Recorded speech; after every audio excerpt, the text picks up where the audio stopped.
diagnosed when I was 28.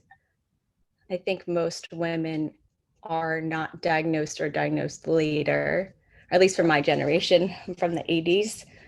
So it's been 10 years now, which is weird to think about.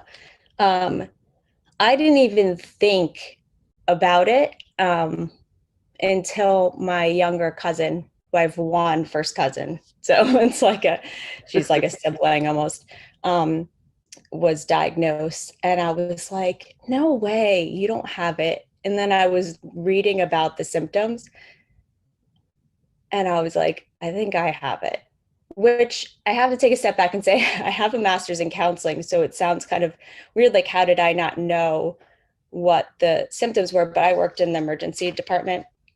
So I would deal with crisis situations where people had usually gotten, into a situation where they were either in a drug-induced state or suicidal or homicidal. And so we never really, like the ADHD diagnosis, we would never put that on there because it wasn't necessarily relevant unless it was already in the person's chart, like they had previously been in the hospital. Right. So not that I didn't know what the things were, but it hit differently knowing that like a family member had it, and then me reading it and through that lens, like I don't know why I never thought about that. The other thing is when you go through grad school, they're like, when you learn about all the diagnoses, they're like, most of you will think you have a bunch of these things. So don't like read into it.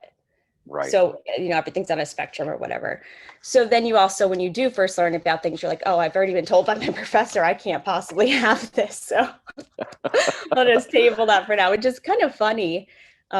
Because obviously, like statistically speaking, a good chunk of the class would just have it. Like not a good chunk, but like would have, if you take 30 probably a third. I mean, yeah, a third of us are gonna have something or multiple things, right? So it's kind of bizarre to tell people that, because then I think it prevents maybe people in the field from getting help. And honestly, that's not the first time I've heard that. I remember the one time when I heard like a professor, like he really drilled it into us like a lot, because the whole class was just diagnosing. We'd be given case studies and then have to write like a 10, 12 page paper and tie back all of the things. But it hadn't been the first time I heard that. So yeah, that's when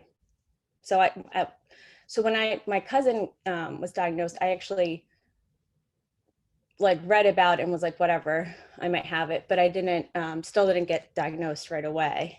And then it wasn't until after like I relocated to a different state and I was having like a really hard time adjusting. And for a while I wrote it off that I'm from New Jersey, and I don't know if you've ever taken the personality test, but I fit the personality test for New Jersey. Like they're like, this is where you should live, in New Jersey or Boston. Like, there's like certain places, or like you belong here. So now I'm in Virginia, and I'm in the southern part of Virginia, and I was like, couldn't stand waiting in the line at the grocery store.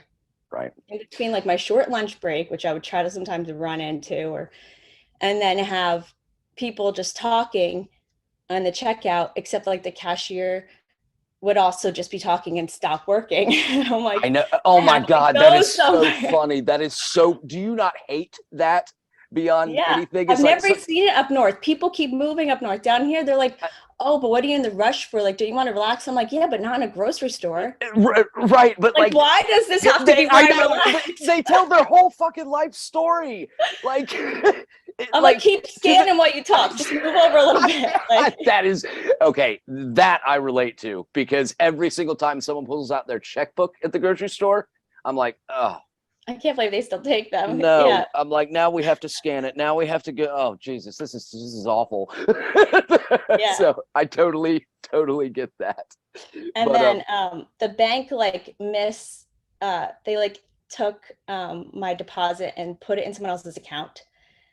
Ooh. And I got really mad and I said a curse word, and the woman on the other like the teller, I was in the drive-through, was like, okay, we're done with this. I'm not going to help you now. And I'm like, what? She was like, you can't curse. I don't have to work with you if you're going to curse. You can leave. And I'm like, I cursed because I was angry.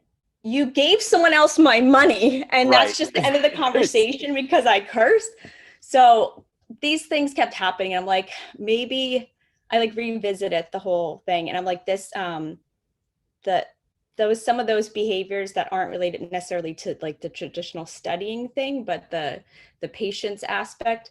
I was like, maybe I do need to see if I do have ADHD, and that's kind of what led me to it. Though I still feel pretty justified in those two experiences. No, you're completely justified in that. Like that's why I can't go to stores. Like I can't be in that environment because it is so slow.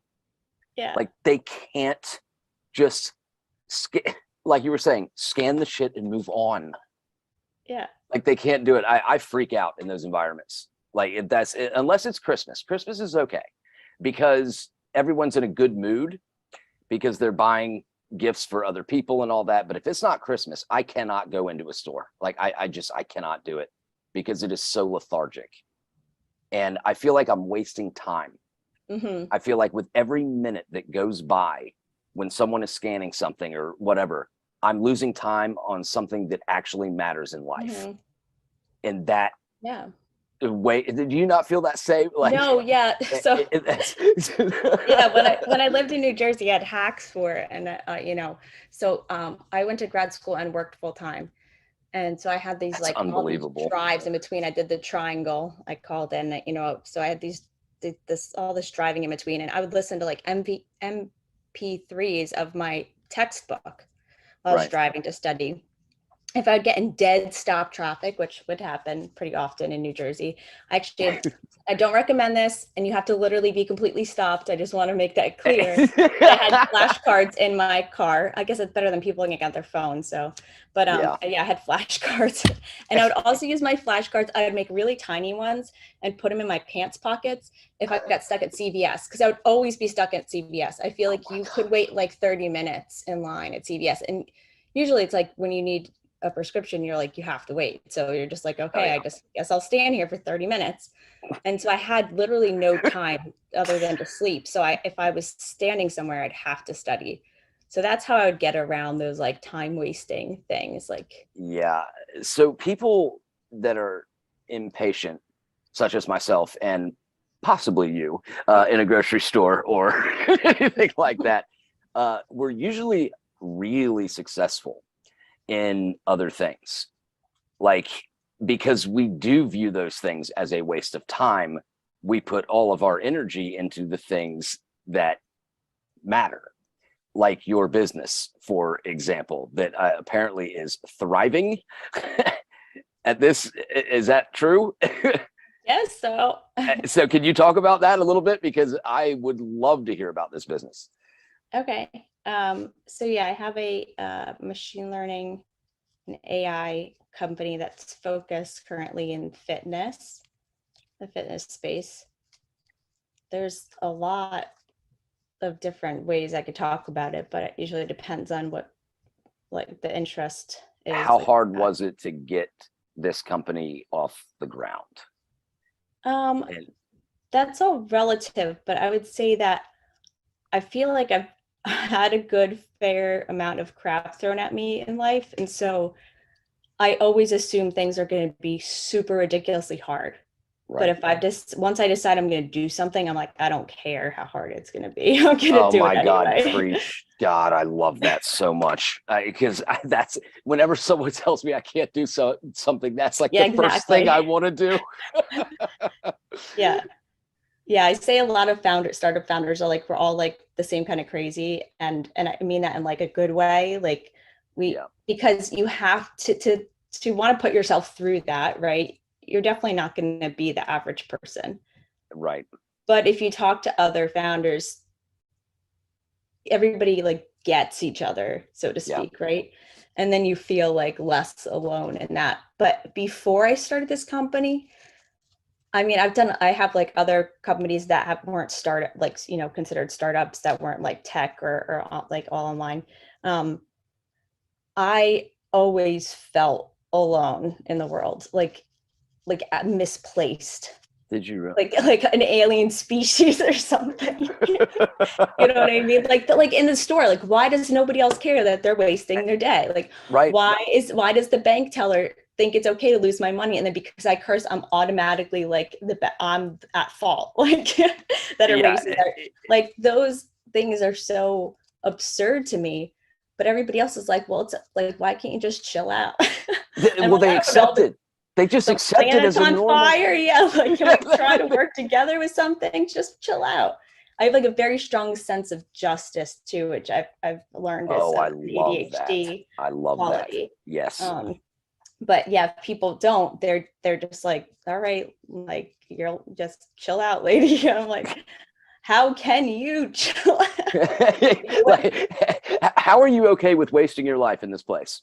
Yeah. Like that. I mean, that's the question I ask myself, is how is it okay with you to wait to do things? I cannot it's like do a collective numbing that people just, that's how I feel. Like you have to be, maybe I'm hypersensitive, but you have to be super numbed out to just which most of the world is, aside from us. So you built this, very successful company, but like you always felt alone leading up to this, like in the world, you always felt alone. Well, I have my undergraduate degree in philosophy and psychology, and then went to grad school for counseling. Then I decided I was going to go back to med school. I went back pre-med. Then I was in a car accident, so I derailed that whole thing. But while I was changing all these trajectories, I would go to a place, do my job, have better stats, and like meet with more clients in less time, but still have like the better stats in terms of outcomes. Right. And, work my way up, and then I'd hit a wall and be like, well, now what? And then, do it again. And I would usually feel like, not necessarily like actually out of body, but more like after the fact, like looking back at like, the week before or the day before, and just being like, thinking about people in cubicles or in the hospital, we're all just milling about, and just being like, why can't I just be happy with, whatever it is I'm doing? Like, why do I need to do something more? Or why do I have to do it faster? Or why do I have to see more people or have a better, and then even when I do have the best numbers, why is that not enough? Because the ADHD brain pushes you forward. It pushes you forward. Yeah, to always want more. Yeah. And then the thing is, I would like volunteer, like during, technically I'm getting paid during my time for work, but a lot of people, if they get their stuff done, they kind of just hang out to try to do more and make things better.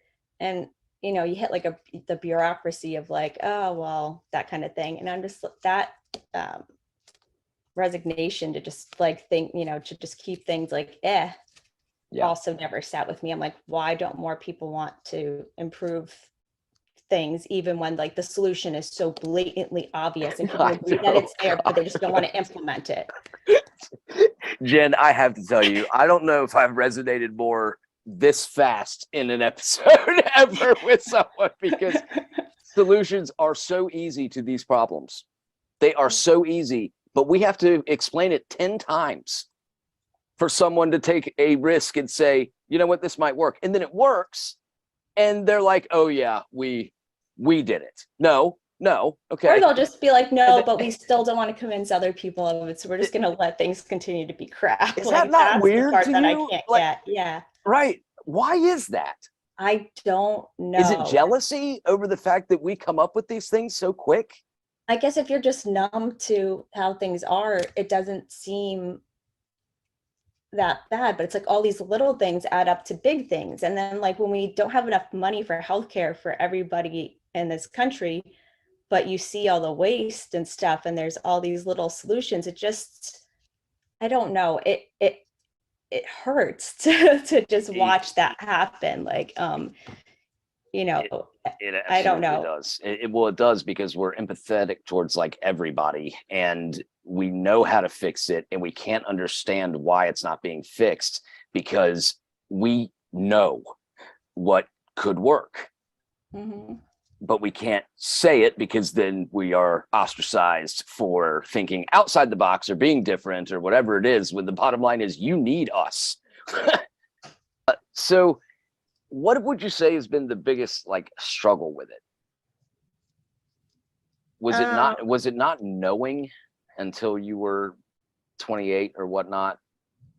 Well, yeah, I completely got through grad school Which without is knowing amazing because that. So I I was couldn't get just like, through high man, school.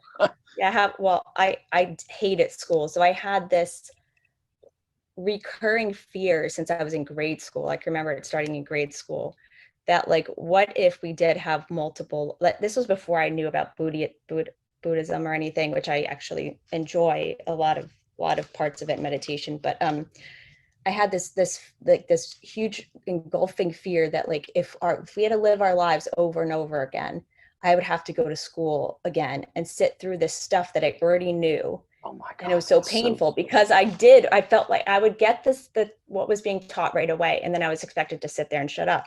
And I would get in trouble all the time for talking. Once a week, every year in grammar school, we did this thing for, it was like colonial period week. And they would put dunce caps on kids if they were goofing around. If you talked, you would get a tongue depressor put in your mouth. What? Now that'd probably be considered abuse. Yeah, they can't do that now. I would get the tongue depressor like every day because I would always be talking. In high school, I went to a private all-girls school. If the teacher would catch me talking and ask me a question, I would always get it right. And they would get really frustrated because they're like, how are you holding a conversation but still listening to what we're saying? Because anytime they'd ask somebody else, they would be like, I don't know, I didn't hear what you said. Like, they'd admit like I wasn't paying attention. And so I wasn't missing anything in grammar school either. I just didn't know how to express that. Nobody ever was like, oh, well, she's doing well in school, maybe we should see why she can't shut up. They're just like, you're smart, so why aren't you listening to us? You're clearly being defiant, because you're smart enough, so you should understand that you should not stop interrupting people. But if you get the answer right, what so I don't, like that's my whole thing is like we do that. We can because we're noticing everything around us all the time because we're perceptive as shit. So how is that a bad thing to them? Why is that a bad thing to them? Yeah, just because I would distract other people. I get that part, but I hate it when I finish a test or finish reading. And then too, I'd read really fast. Like my reading, I can read over 900 words a minute, but my reading comprehension is like, if I'm reading at over 900 words a minute, I could keep a reading comprehension of 91% or higher. So I'll still get it, but I'll just have to sit there and we put our head down at the table. And I'd be like, why can't I work on my heart off? That was funny. That was very funny. Oh my God. If I was his age, I probably would have done the same thing. You're not giving me attention. Well, you're done. Yeah. Lights. But so you have a master's, you graduated. Like I am nowhere near that level academically. I could never get through school. And the reason I couldn't was because I didn't care about what they were saying.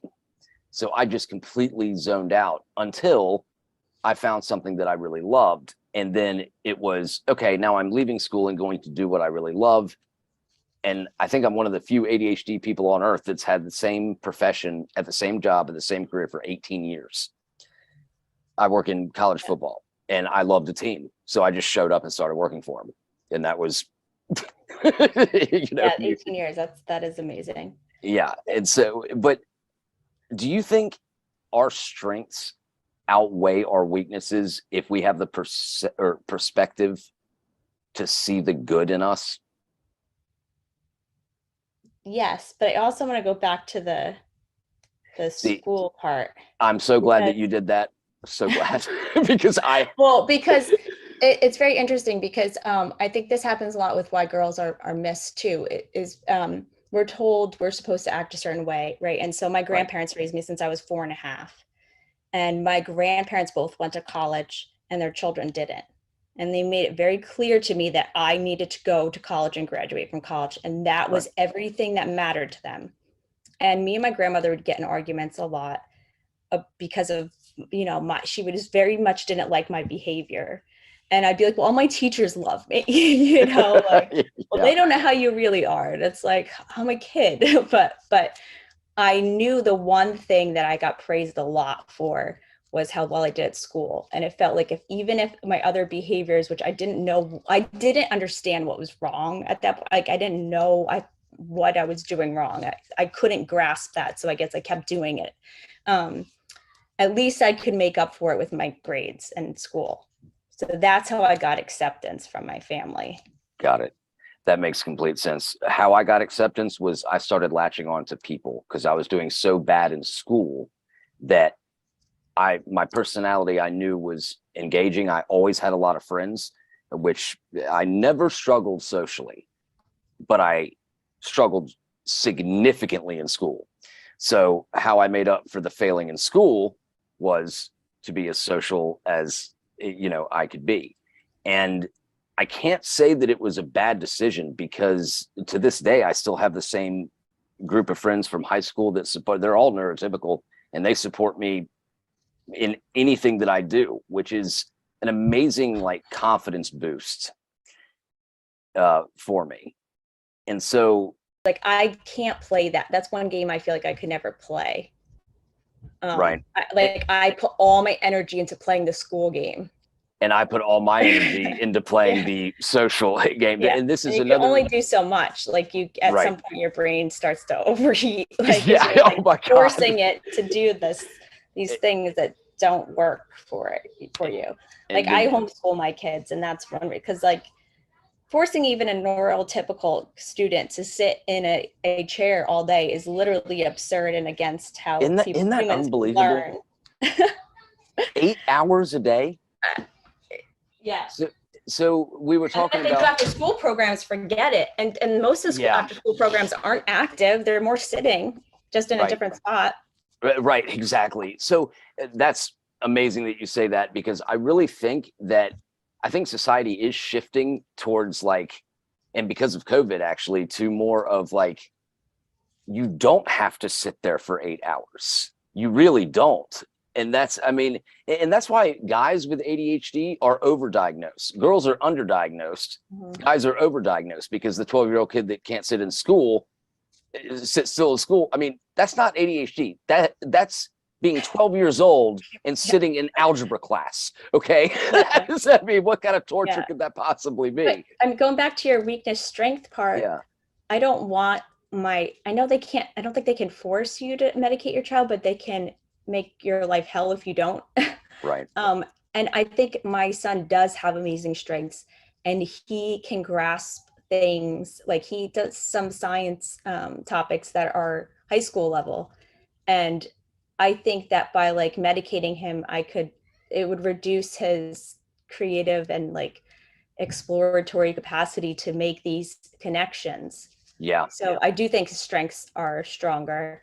I can deal with his weaknesses. I don't think the school systems are designed for that. No, they're not. And he might get into some trouble and whatnot, but he's a quick problem solver though, because he flipped off the light when he was frustrated. It's like, okay, I'll just shut this down. Yeah, the first day he was doing the popcorn sales, people would say, I don't have a credit card.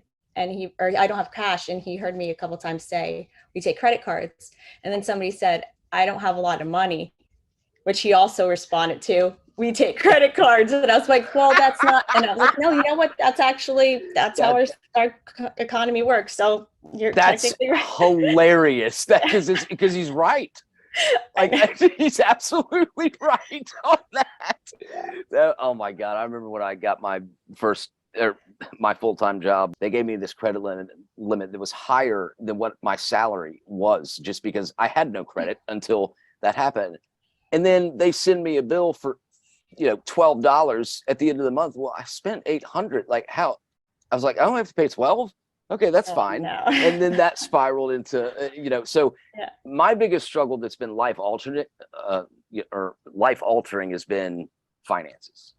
And my wife is the best financial person on earth.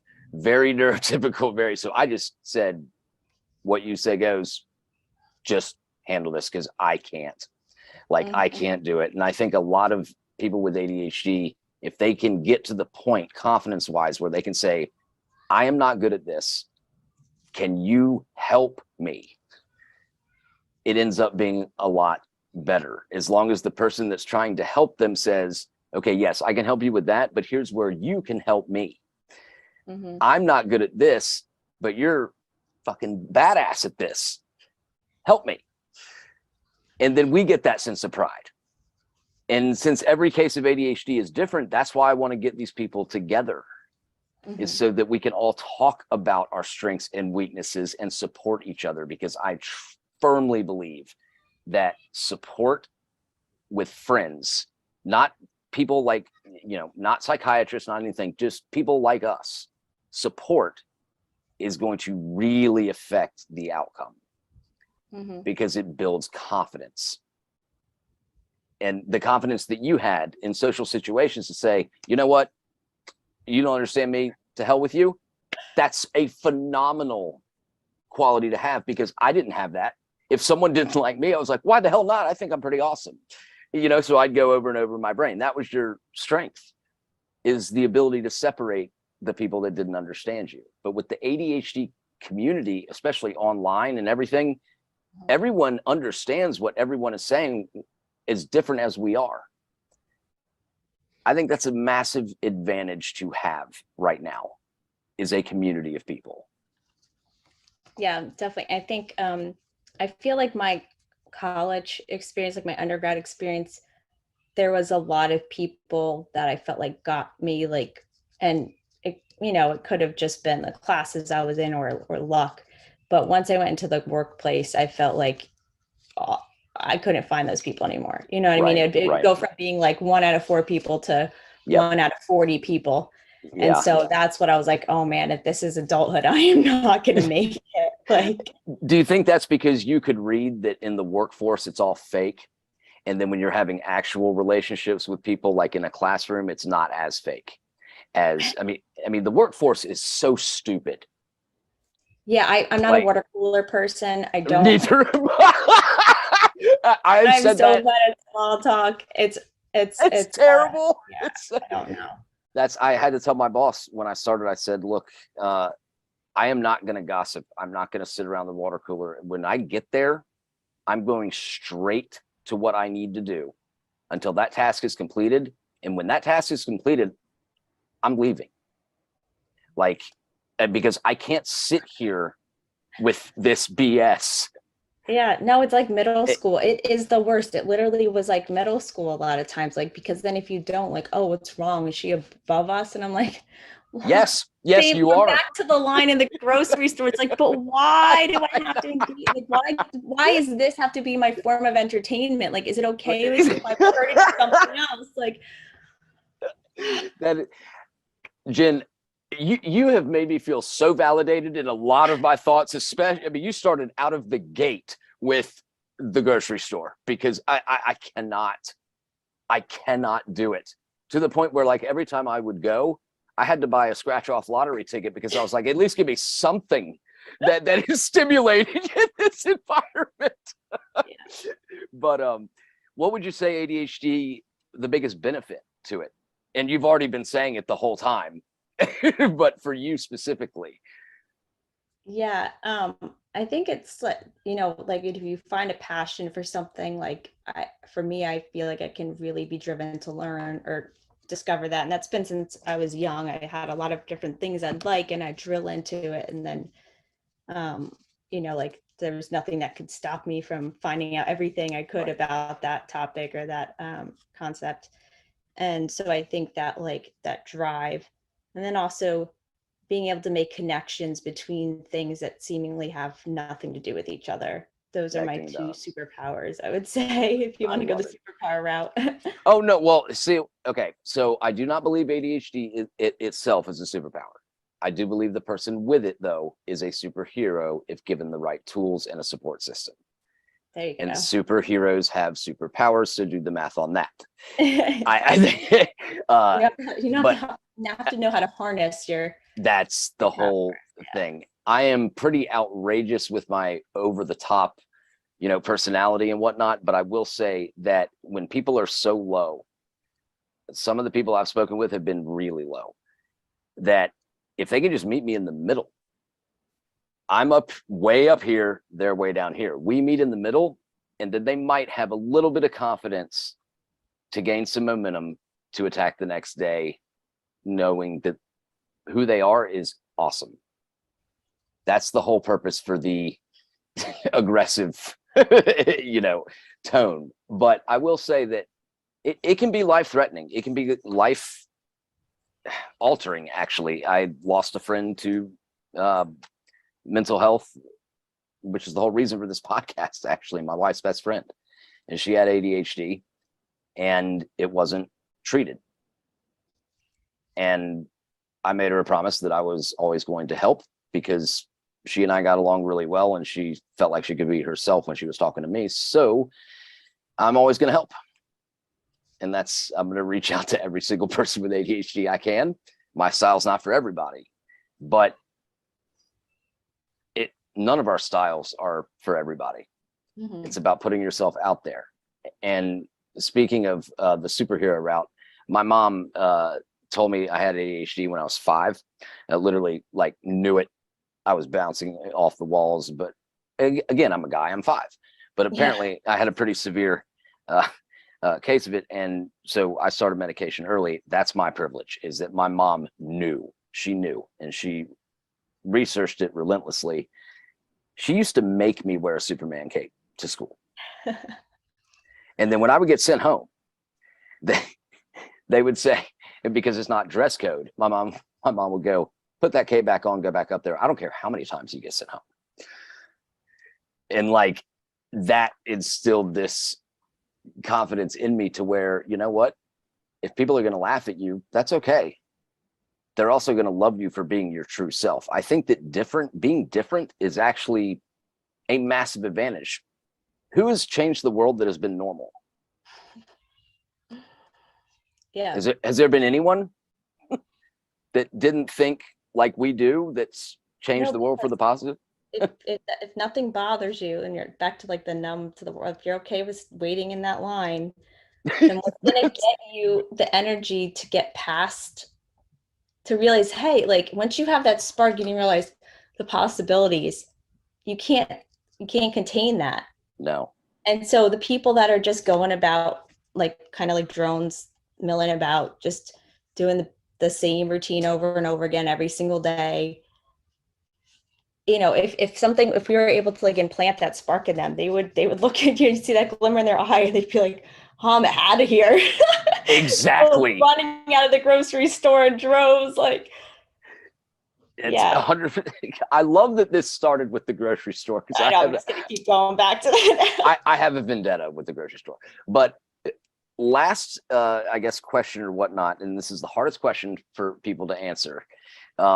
And I hope you join us tomorrow, by the way, for when we just get together and shoot the shit. It's basically I asked how do I get in that group? It's fun. I mean, it's basically going to a bar with ADHD people online. That's that's what it is. But at the end of every time we talk, whether it's group, one-on-one, I have to ask this, because I feel like we don't dwell on it enough, is what are you most proud of? And it cannot be, now here's the thing, it cannot be my children, because you should be very proud of that, but it's got to be a characteristic in yourself that you are most proud of. I mean, I could come up with 20 just having talked to you for 30 minutes. I think I'd probably be my creativity, because that was something since I was very, very young. People noticed I had an imagination. When it was funny, because when my grandmother first would tell her friends, I thought it was bad. So I'd be like, no, I don't have a good imagination. I'd go run off and do I've got to hide this thing. And then at school, if people would copy me, the teachers would be like, well, that means they like your idea. And I'm like, okay, but why are they getting a grade for it? But anything like that.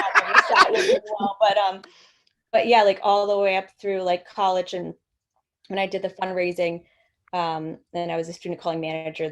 The official managers that weren't students gave me the most creative award. And the one woman had been working there for 20 years. She's like, you're the most creative manager we've had in 20. So it was something I heard from a young age on. And after I got over being a little kid who was oh, people think I just have fairy tales in my head, this is not good. I don't know what time, can't remember when it clicked. I think it was around when kids started copying me, and I'm like, oh, people want this thing that I have. And then I was like, I'm rocking this then. Like, I'm going to own this. Okay. That is unbelievable, because how many times do you get followed and mimicked for your person? Isn't that unbelievable how that works? Yeah. Everyone's saying it's so different. It's dumb. It's stupid. It's whatever. And then all of a sudden they're following you. Yeah. And doing everything. Jen, yeah. I resonate with you so much on this. Like everything you have said, I'm like, finally. Because I mean, the same people that made fun of me do everything I do. They mimic what I do. Do you feel that way? Like, Twitter is like the most hilarious one, because there's literally apps now that you can pay for to find out whose stuff is catching on and then copy them, which is like literally like my nightmare from grammar school, right? Like what it, yes. But it's like, but then on the other hand, it's like, I don't need to use that because you guys want to copy me. Like you acknowledge it, you're like, hey, this is just, you know, that's my brain. That's just how my brain works. So I think that is something to be proud of. Like yeah, you've got to think, and maybe that's part of, I never made this connection before today, but where I was like, you know, I don't care what other people think, because they say one thing and they do another, right? Like, so like they can't, you know, whatever they're saying can't be trusted really anyway. But yeah, like it would be so much worse to have to not have those ideas, to have to like try to pick them off of other people. Right. But hey, if you're standing in line at the grocery store and you have no spark. What kind of hell is that? What, I mean, what kind of hell would that be if that was okay with you? No, you know, I know there has to be different, like we have to have different people to do different jobs. One thing I think is the saddest is when we come up with these ideas that like, you know, automation is going to kill jobs. And so we shouldn't find better jobs for people to do, instead of saying like, no, they should just do the same repetitive motions all day. Oh my God. Yeah. And that we shouldn't just like fry their brains in the process of, because what do you have to do to yourself to allow your brain to just go numb for hours every day and do the same motion? And some of them are literally the same physical motion all day. Yeah. And it's like, if we've told people that's what their life should be, then some people will accept that. But if we can elevate people and say we can make different types of jobs, and it might still not be like a creative job, but there's a ton of stuff in between. Right. And we just have to try to help meet people where they are and help move them towards that, not just say that it can't happen. You know, there's Absolutely. This other movement that's like, oh, we'll just pay people because they can't possibly be able to do more. But who says that? Right. But if you tell them that, then they're going to believe it.